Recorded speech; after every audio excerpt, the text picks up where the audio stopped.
Call the meeting to order for Thursday, November 12th, 2015, regular City Commission session here. First item on the agenda is the minutes from the October 22nd meeting. If any commissioner has any corrections or comments on that, if not, they will be approved as presented and written. Next item on the agenda is citizens' comments. Anybody in the audience tonight? Welcome, everybody. If anybody wants to address the commission on non-agenda items, please step forward. Seeing none, we'll move on to the consent agenda. And on the agenda, I have some mayoral appointments to the Trades Board. I'm appointing Mark Rackney. He's a general contractor here in Hayes. Also on the Hayes Convention and Visitors Bureau Advisory Committee, I'm appointing Trina Dean and Lulu Sanchez. They are both from the hotel industry. Mr. Chairman, I move we approve the consent agenda as presented. I second. Motion by Commissioner Schwaller, seconded by Commissioner Jones. All in favor of the motion, please say aye. Aye. Those opposed, nay. Motion carries 5-0. Hey, Mayor, if I could, do you still have any openings on those, or I've had some people ask me about different committees, and I just wondered. I think, if I recall, I believe there may be one more appointment on the Convention and Visitors Bureau, and this committee appointments are expiring as we go along. I think there's quite a few of them in January. And so what I've been real fortunate is a lot of people have actually just on their own submitted applications. I've recruited a couple people on the way, so if you'll have any people that you know at work or acquaintances that are interested, they can go on the city website. Yeah, apply. The city website's got the actual application, and anybody watching tonight as well. And, we have appointments coming up for the Trades Board and Board of Zoning Appeals, and we do get, I think, one or two appointments to the Recreation Commission, also to the Wellhead Protection, and there's a couple others in there, but there's quite a few opportunities if somebody wants to volunteer. Okay. Thank you. We will move on then to unfinished business. There isn't any. New business would be public hearing to vacate a portion of the drainage dedication of the Golden Bell Estates 3rd edition. I will open the public hearing and recognize Mr. Rohr. Good evening, Commissioners. Jesse Rohr, Planning Inspection Enforcement Superintendent, here tonight to present a request for a vacate of a portion of a drainage dedication within the Golden Belt Estates 3rd edition. A request has been made to vacate a portion of the drainage dedication that lies within the Golden Belt Estates 3rd edition. To get you familiar with the area of the property, this map does show the area here, the northwest part of Hayes, the newer residential development. Right here is the intersection of 41st and Hall. It's just north of 41st, actually on 45th Street, and west of Hall Street. As I mentioned, this does lie within the Golden Belt Estates 3rd edition, which was platted in 2007. And this is a city-maintained drainage area along the western edge of said development. Here's a little closer in picture. This street here is 45th Street. This area running north and south is the drainage dedication. It does continue under 45th and continue on south. This triangle here outlined in red is the area that was petitioned to be vacated. This map shows the approximate location of the dwelling and drainage area. The property is less than 1/10 of an acre. It's just over 3,500 square feet. That's outlined in the blue here.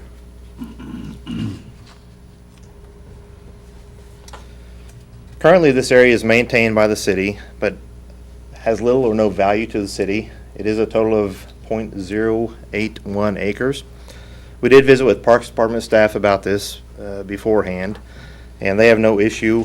This will present no issues with the drainage area, and of course will have no effect on maintenance of the area as well. I'll also mention that there are no utilities within this area to be vacated. The petitioner did have the property surveyed. Here's a copy of the survey itself. Here you can see the .081 acres lies just to the east of the lot, the residential lot at 4500 Van Buren. This kind of gives you a general idea of the area. Again, this is the drainage area that runs north up behind the homes, and this area is a large flat area that lies outside of the actual drainage area, but is still part of the drainage dedication. Jesse, if I may ask, there you go. These, the proportion on these exaggerate the size of the lot, I would say. They make it look a lot deeper and a lot bigger than it is. I mean, because actually the lot that the home is on is much larger, but in this, the perspective is off. Would you agree or disagree? It might be because of the skew of the picture. Yeah, this picture's, yeah, look, it's not that big. This does show, Right. this is approximately 90 feet from south to north. It's about 60 feet along the street side. Goes up 20 and then connects here to give you an Okay. idea of dimensions. Thank you. Right. If this area were to be vacated, the lot owner petitioning for the vacate, per ordinance and state statute, would pay for any necessary recording of documents and any other costs the commission deems appropriate. So you have options of conducting a public hearing and approving the ordinance or not approving the ordinance. If you do decide to vacate the property, your options further include requiring the petitioner to pay all fees associated, which we have estimated at or less than $500. You could require the petitioner to pay a sum amount for the property to be determined by the commission, or require no fees at all to be paid by the petitioner. Staff's recommendation would be approval of the ordinance, vacating the petition portion of the drainage dedication at a cost of $500 to cover administrative expenses and recording fees. That'll take any questions you might have. Now, before I close the public hearing on this, is there anybody from the audience interested in addressing this? Okay. Commissioners? Mr. Chairman, I move approval of the ordinance vacating the petition portion of the drainage dedication at a cost of $5,000 plus $500 to cover all administrative expenses. For the sake of discussion, I'll second that. Thank you. We have a motion by Commissioner Schwaller, seconded by Commissioner Myers on the vacating of a portion of drainage dedication in the Golden Belt Estates 3rd Edition. Commissioner, would you like to go first? I was going to ask Toby if he could perhaps recap some of the information that he's gathered as far as, vacating it versus selling the property over the past week. Yeah, I'll give the high-level view, and John can talk specifics, but this isn't a piece of property that we have title to. We didn't buy this property from somebody. This property was dedicated as part of a plat. So the city doesn't have any acquisition fees, doesn't have any cost involved in acquiring the property. So that was why the recommendation was made to vacate, because a vacation is pretty simple. If the easement is vacated, it automatically goes to the adjacent property owner. As Jesse said in his recommendation, you have the option to ask for payment for the vacation, whatever payment you said. But from our standpoint, we thought that the property really has no value to us, and it has a liability to maintain it, so I recommended just a filing fee.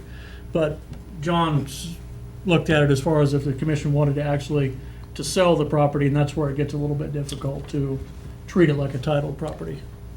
Right, that's correct. We only have access to this by virtue of the dedication. It's not anything that we have taken a deed on or anything of that nature. It's only as good as it actually is or may be used as a drainage easement. And so, to some degree, there's a question in my mind as to whether it actually legally even belongs in place. But from a compensation point of view, it's we can't market it to somebody else. There's no market for this kind of thing, plus we don't own it. All we have is a license to be on the property. And the owner currently is burdened with he can use it, but he can't do anything contrary to it being a drainage easement. So it's a little bit of a legal fiction, and if it were an asset that the city could market, I might have a little different point of view on it. It'd be the kind of thing that you probably should advertise and give everybody a shot at, but here, there is nobody else to give it a shot at except Parks Department, I guess. So to the city, there's really no value to it. No, to the public at large, theoretically, there's value to it if it is going to be necessary for drainage. And I did the research, and the statute actually, and the case law says that once it ceases to be used for the purpose that it was dedicated, it reverts anyway. So I'm not trying to argue the property owner's point of view, but at some point, the property owner no doubt will say to himself, is it even worth this? I can wait, and someday the city's not going to have that easement anyway. I don't know when that'll be. It'll take Stephen Walters or somebody else, a little different pay grade than mine, to decide that. Well, John, I appreciate that. The reason I made the motion is that, other than one other circumstance that I can recall, we have not given property away, whether it's real property like this or equipment. We take the very worst fire trucks and street sweepers and things that really have no value. They have only salvage value, and we make sure that every time we sell them, we get the maximum dollar for them. The same is true of land. There's land that we either given or deeded or inherited some way. It could be someone surveyed the lot, a development incorrectly, and the city then inherits 5 or 7 feet. And this is the first time in 15 years, other than one, that we've given something away that actually has value. It has value in 2 ways. Number one, it will make the property owner's lot larger, which will then allow him or her to develop on that property and will increase the value. Now, that's actually good for the county and for the school district, because they'll be able to collect more property taxes. We will not. And my belief is, if we were in the reverse position, and Commissioner Meyer brought this up last week, if we needed that to expand the drainage ditch, we would have to pay them. So if the shoe doesn't fit on our feet, why is that? So the exception to the rule was a parcel on, I believe, 17th and Allen, that at one time housed a city water tower. There was nothing we could do with it because there was a vault underneath it. Well, we removed the vault and we gave the land, which we split into 2 lots, to Habitat for Humanity, and there are 2 houses on it.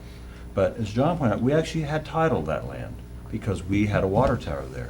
But again, there have been developments, I can name them, Centennial 1st, 2nd, 3rd, 4th, 5th, 7th, where there have been little parcels just like this, and some sort of transaction had to occur. Country Club Estates, probably 3rd or 4th, the city vacated the alley and the property owners had to pay something. So I, of course, the will of the commission, the majority rules, but I will be voting against it if we give this away. I believe we should charge something. As I look at the map here, though, even if that was to be part of an expansion of that drainage area in there, you'd be spending a lot more money on the lots across the street, or I mean, not across, well, yes, across 45th Street. I don't see how that could ever come into play as being part of an expansion, other than being part of a huge land acquisition. I'm not sure I follow, Mayor. Get that, that one slide up there with the, looks like this. Right. Okay.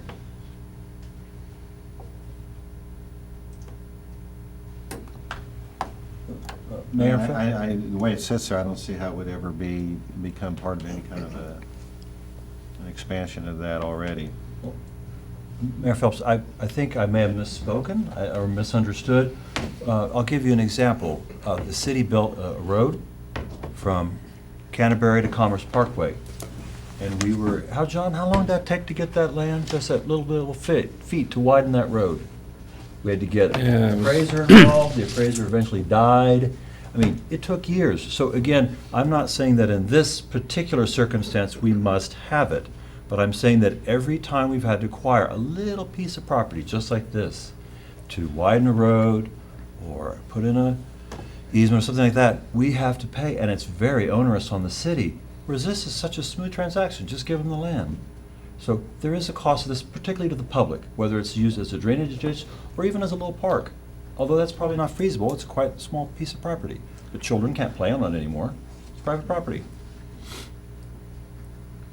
If I understood you right, anything that they put on there could not interfere with the actual drainage there. Well, But he could expand his fence, perhaps? yeah, it can't encroach on the remaining easement. Jesse, is that right? Right, the actual drainage area, correct. Right. And, Storage shed, garage. you know, Jesse'd have to answer what could be done with that sliver of property by the owner after it reverts to him. I mean, is there, as far as what could be built on there? If it were to revert, they could use it just like they could use the rest of their yard currently. If they, it could house a storage garden type shed. I don't know if you could put a much of a detached garage on there, but with this property and part of the existing yard, I'm sure you could put a fairly sizable detached garage structure, if so desired. Fencing, landscaping, irrigation system, all that could go on the property. What's the setback on the easement side? In other words, how far? Easement away? side for a detached structure would be 5 feet on a rear yard. Right. Does this little piece of property have any value as a drainage ditch to the city? I don't believe it does. So then, as Mr. Byrd has pointed out, that it is gonna revert back to the adjacent property owner at some point anyway, so I getting the believe so. $500 out of them to pay for the documentation of it would be more than we'll get at that point. Well, and, you know, of course, thinking like a lawyer, if getting rid of a detriment is a value, to the extent that he's told you that we are spending money owning it, in other words, it's not taxed, and we mow it, is that right? Correct. And I'm sure that's not very much, but, I mean, there's some attendant cost to the city. The city manager would be better at doing a present-day cash value of what that, getting rid of that detriment is. But the point is, Commissioner Schwaller's right, that it has a value. It only has a value to one person probably. Correct. And it's maybe measurable in how much we don't have to spend as opposed to how much we receive. So that's one way to look at it. I was wondering, John, if you could speak to what Commissioner Schwaller said as far as alleys that have been vacated, because to me, that would be a very similar situation in my mind. We don't have title to it, and we vacate it, and it reverts to the property owner, but he's saying that we have received compensation for that in the past. Can you speak to that? There was, and this is just strictly off the top of my head, but there was a situation over on Virginia and an alley behind Virginia Drive that, for whatever reason, it didn't make sense for the city to have this particular tract. And the property owner proposed that he just get it back, and as I recall, the city just turned him down because they were worried that someday they might need it, but there was never any real discussion about payment on that one. And then we recently did the transaction up on 48th and General Hayes? Yeah. The one you're thinking of? and Jesse, honestly, I don't remember all That was the, a remnant tract from the Two- KDOT reverse access. but we actually owned that, and so I said, you know, we own it. I mean, we have something to sell there, but I don't know that there's any other, and this is part of the reason that now on acquisitions, my recommendation is to staff that we go ahead and acquire title. If we acquire title just by condemnation or something like that, we really don't take all the bundle of rights that you do when you buy something. And so those things are all floating around out there with reversion possibilities and so forth. And when we acquire a street now, it's really cleaner for us we buy the street, we buy the property. We don't just have a right-of-way easement or those kinds of things. But there are a lot of them that exist from the early days of the city that are not that way. And this area would not be that way, but downtown, for instance, I'm sure that all the streets are essentially subject to being, to lapsing back to the adjoining property owners if we abandon them.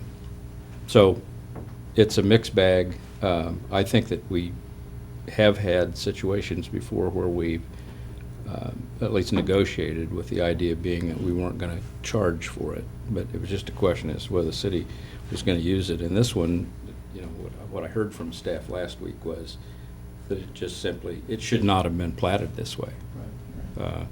And that's maybe our fault, but also the developer's fault for over measuring what they thought they had to make accountant to provide for drainage.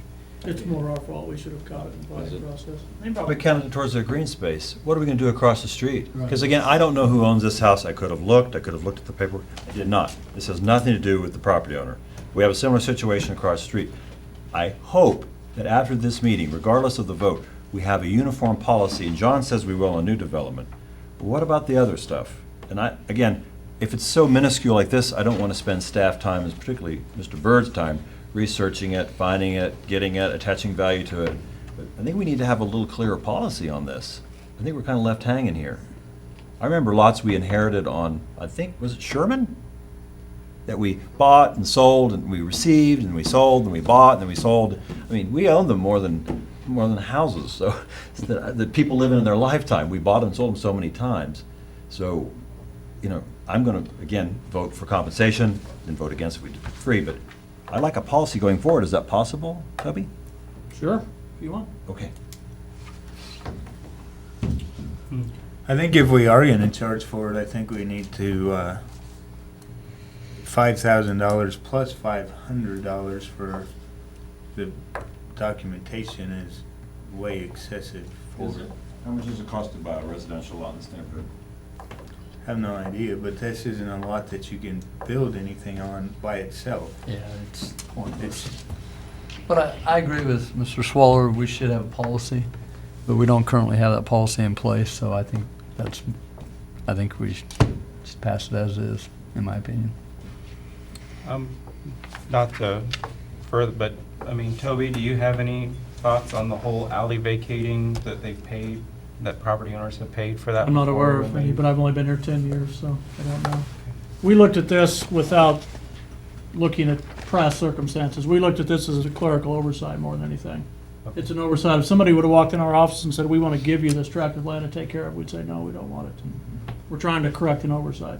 I understand all of that. I think Commissioner Schwaller brings up some good points that honestly I hadn't really thought about I don't know that the cost so much, but I mean, I think he's right. I think that we need to think about moving forward, because I mean, there's another property just down to this. I mean, there has to be tons of those in the city. They have been cleaned up, I think. I don't think it's as bad as you think. I mean, but I'm looking at one, so, I mean, who knows how many, I mean, that's the thing, is I don't know how many they are, and I think he makes a good point that we ought to have some type of uniform, Yeah. you know, policy moving forward on how we're gonna treat these. I don't think that that's necessarily Staff will take No, I think that. it's fine. Staff take that under advisement. Mhm. On the motion for the vacation of that property, that whole section of land there, all in favor of the motion, say aye. Aye. Aye. All opposed, nay. nay. Show of hands, please. All in favor of the motion, say aye. All opposed? Motion fails, 2-3. Moving on, 2016 pay plan and job classification, consider approving resolution. Mr. Mayor, I'd like to make a motion to, can you go back to that slide? Chair recognizes Commissioner Jones. I'd like to make a motion to approve ordinance number 3910, authorizing the vacated portion of drainage dedication within the Golden Belt 3rd Edition at the cost of $500 to cover administrative expenses. Second. Motion by Commissioner Jones, seconded by Commissioner Musel, similar to the last motion, only with the addition of the $500 registration. Without the $5,000. Without- As written. As written. As my understanding is this would be the staff's recommendation that the property owner cover the cost of that, is that correct? Yes. Just what the staff has recommended. Yes, sir. Further discussion? All in favor of the motion, please say aye. Aye. Those opposed, nay. Nay. Motion carries 4-1. Thank you. Thank you. Thank you, Jason.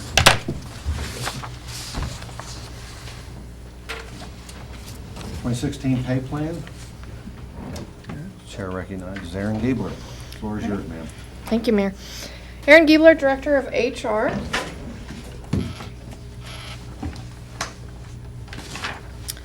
Each year, city ordinance requires the city commissioner to adopt a pay plan and job classification by a resolution.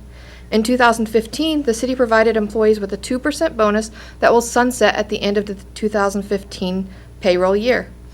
I will point out that all three unions have already been approved for a pay increase in 2016. For 2016, city staff recommends adopting a pay plan and job classification with a $2,050 pay increase for all employees, a $1,500 increase to the minimum of the pay range, and no change to the top of the pay range. A dollar amount increase is being recommended in place of the typical percentage in order to provide a higher percent increase to the city's frontline employees. I would like to point out that this is the same pay increase the commission has agreed to provide the other three unions, and the 2016 pay budget does reflect this recommendation. The total cost of this recommendation is approximately $280,675 compared to 2015's budget. This amount includes $171,637 out of the general fund, $52,590 attributed to the enterprise and miscellaneous funds, and $56,448 paid for out of the employee benefit levy. City staff recommends adoption of the 2016 pay plan and job classification, which includes a $2,050 annual pay increase while increasing the minimum of the pay grade by $1,500 annually and keeping the maximum of the pay grade the same. Are there any questions?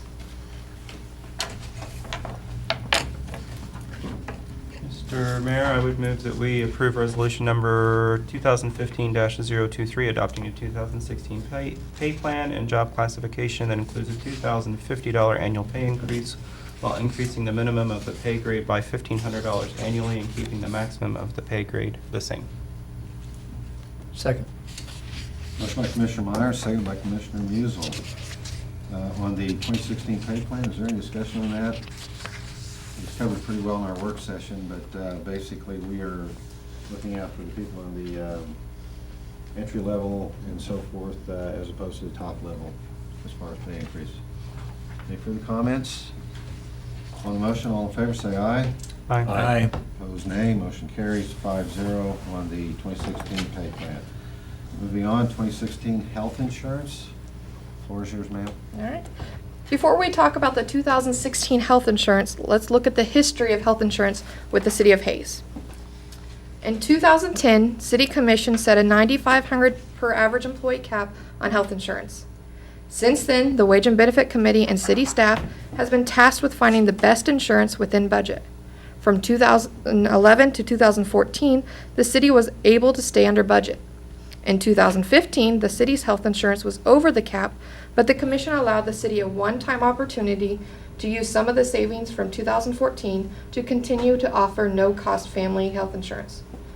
So, going into 2016, employees will have to make up any increase as well as part of 2015's increase in order to stay within budget.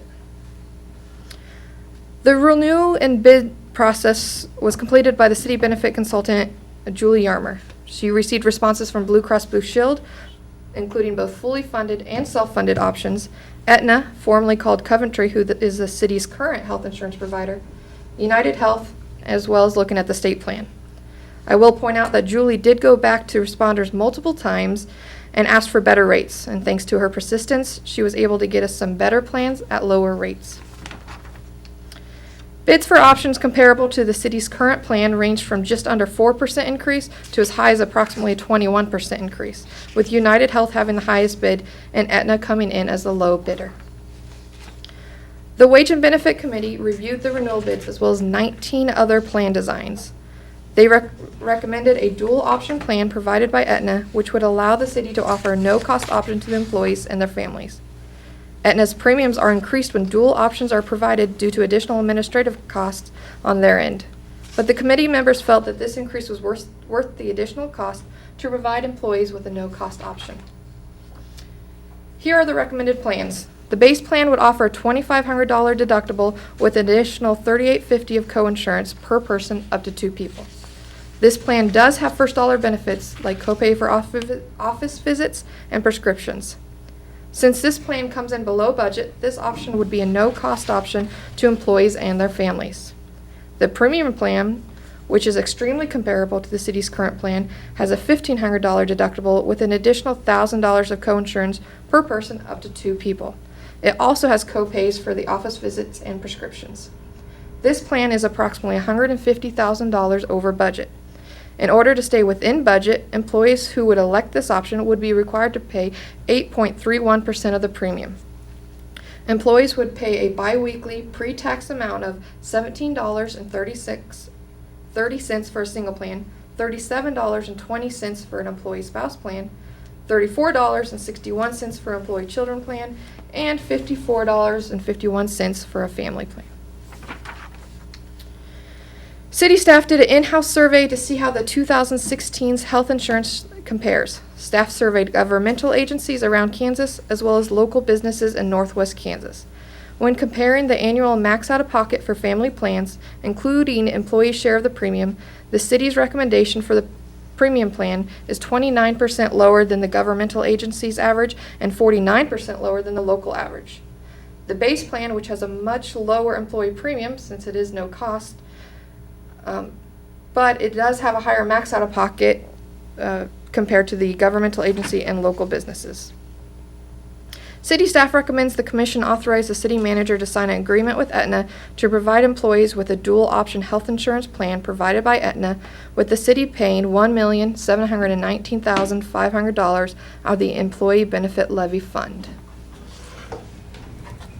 I move to authorize the city manager to sign an agreement with Aetna to provide employees with a dual option health insurance plan provided by Aetna, with the city paying $1,719,500 out of the Employee Benefit Levy Fund. I second. 2016 health insurance plan, moved by Commissioner Musil, seconded by Commissioner Jones. Are there any more questions or comments on that? Just out of curiosity, and you may not be able to answer this, but how often did the city change between 2010 and now, their company and their plan? Because it seems like, from what I've heard from city staff, that, I mean, they changed almost every year trying to get the best deal Right. year in and year out. And we have, and the only time we didn't change is from 2014 to 2015.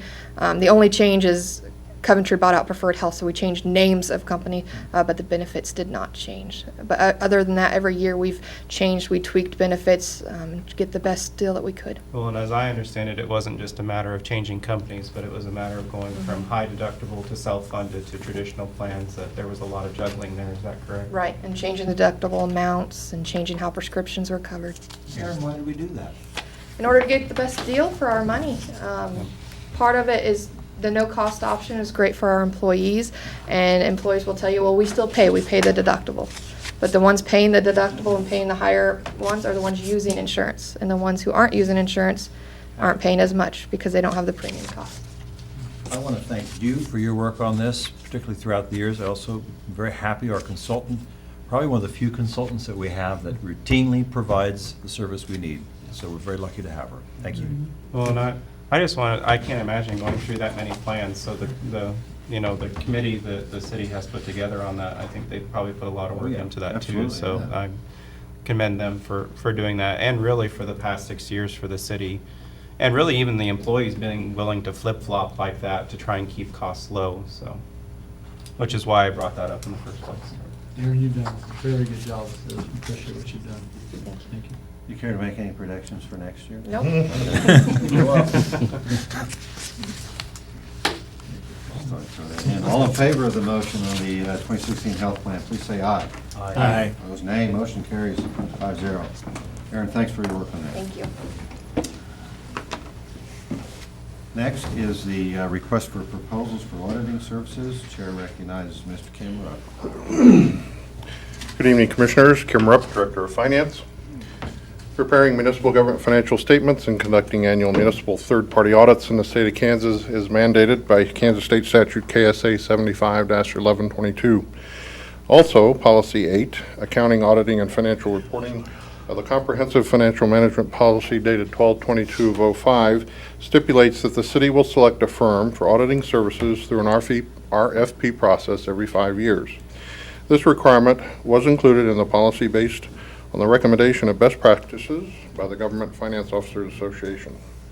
So on September 1, 2015, the City Finance Department requested RFPs from 5 firms for auditing services for the audit year 2015 with the option for the 4 subsequent years. Our current auditor, Adams, Brown, Barron & Ball, was the only firm to submit a responsive and responsible proposal and bid for auditing services. We did have one other send us a letter indicating they would not be bidding at this time because of current commitments, but did say they would be very interested in submitting a proposal in the future.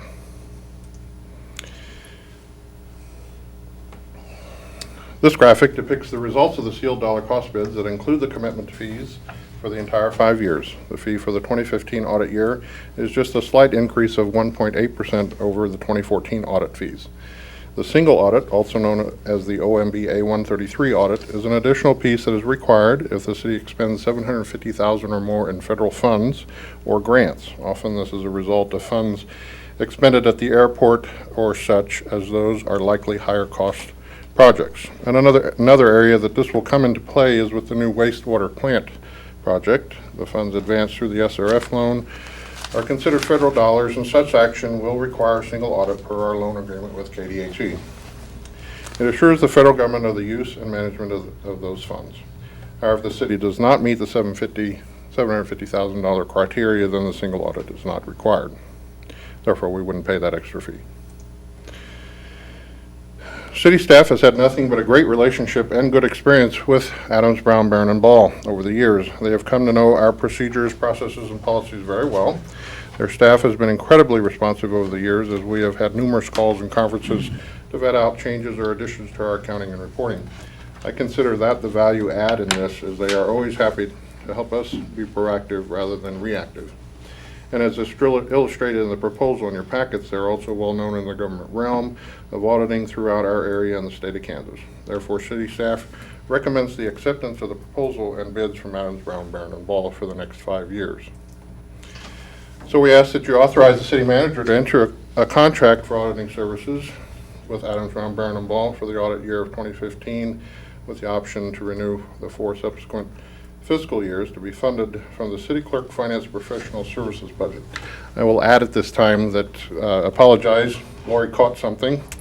The action requested that's in your packet incorrectly states the fund.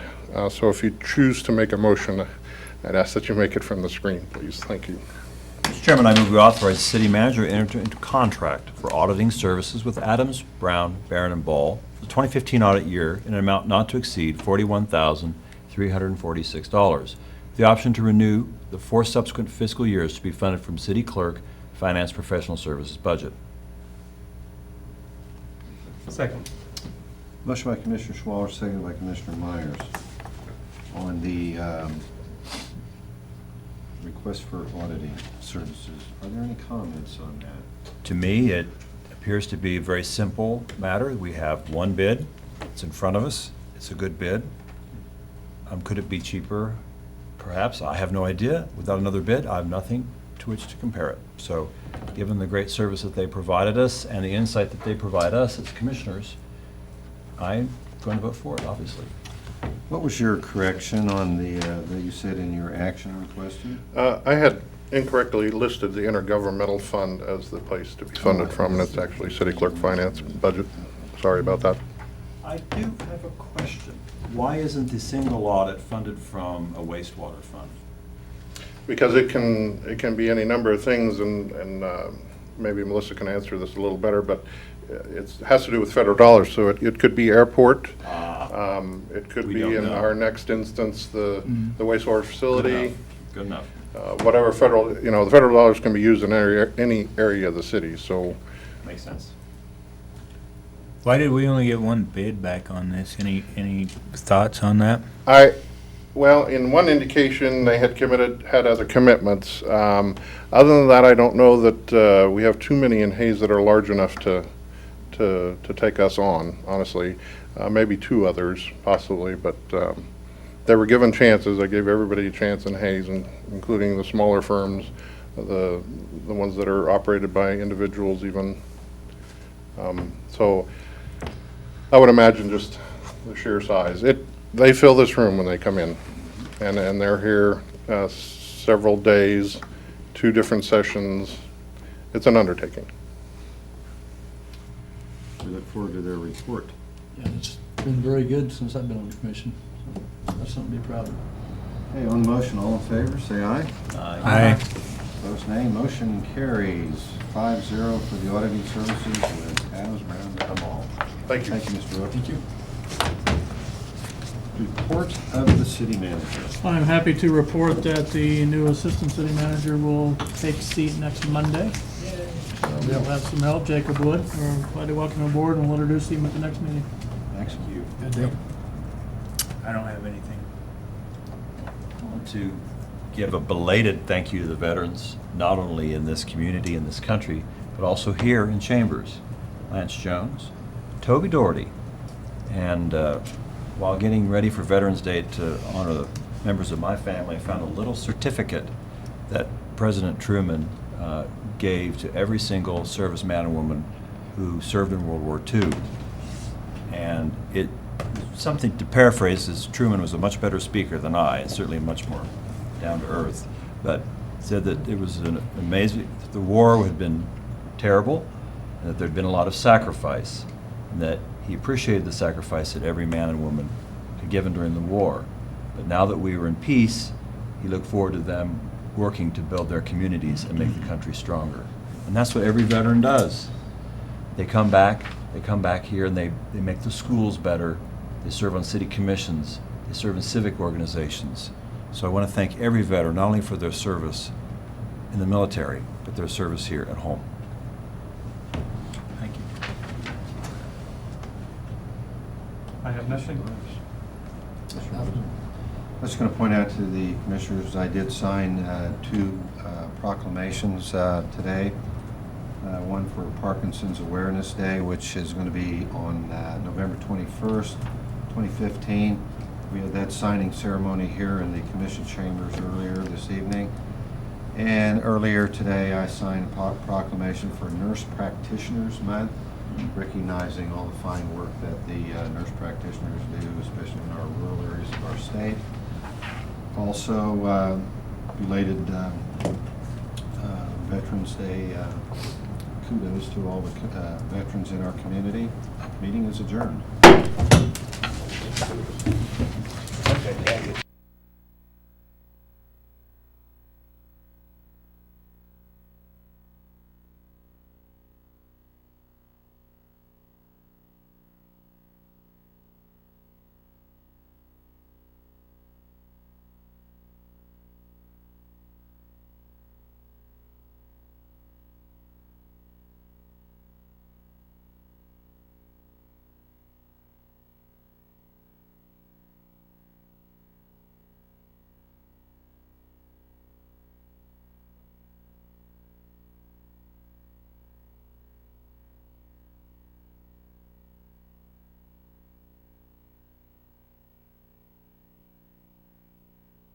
Looking forward to basketball. I'm looking forward to the football game this Friday. Yeah, I am. Been looking forward to basketball too. I didn't